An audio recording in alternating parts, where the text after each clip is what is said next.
change the way I think. Don't let that word change the way I live. Don't let that word change the way I feel. See, now you give me territory now. Now, don't make me uncomfortable going to the club. Don't make me uncomfortable doing what I do.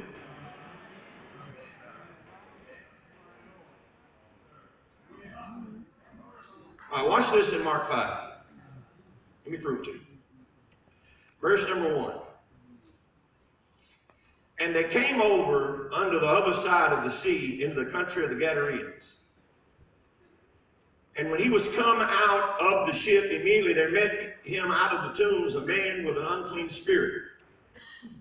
So notice we find that Jesus ended up at this territory, the country of the Gadarenes. And there comes a man possessed of an unclean spirit, under its influence, who had his dwelling among the tombs, and no man could bind him, no, not with chains. Because he had been often bound with fetters and chains, and the chains had been plucked asunder by him, and the fetters broken in pieces, neither could any man tame him. And always, night and day, he was in the mountains and in the tombs, crying and cutting himself with stones. But when he saw Jesus afar off, he ran and worshipped him. See, Jesus has all the power over all lives. Glory to God. And cried with a loud voice and said, What have I to do with thee, Jesus, thou Son of the Most High God? Most High God is El Elyon. That's the name Satan wanted in heaven, because it would have given him complete authority. You can study this in Isaiah. He said, I adjure thee by God that thou torment me not. This is not the man crying out.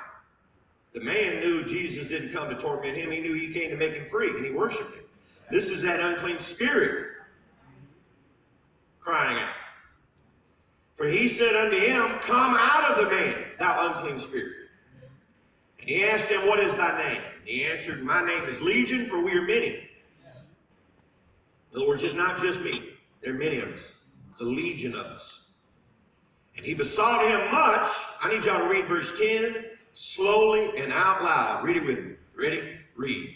And he besought him much that he would not send them away out of the country. So what's he saying here? He's saying, we'll concede this one person that we've had bound, that we've had hanging out in graveyards and cutting himself and out of his mind. We'll concede you have that one right there. You can have him. He now knows you, and you make him free, and he can follow you and be your disciple.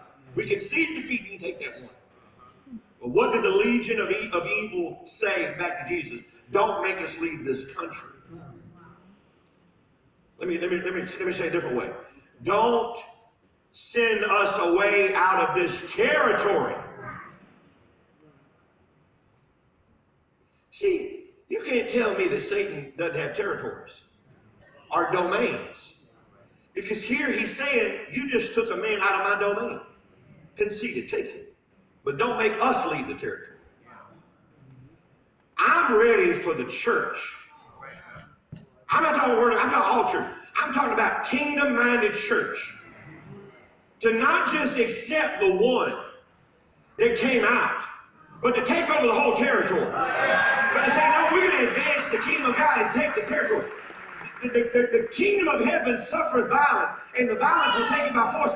We have been called to advance God's kingdom, and instead of gaining territory, I feel like the church is losing territory.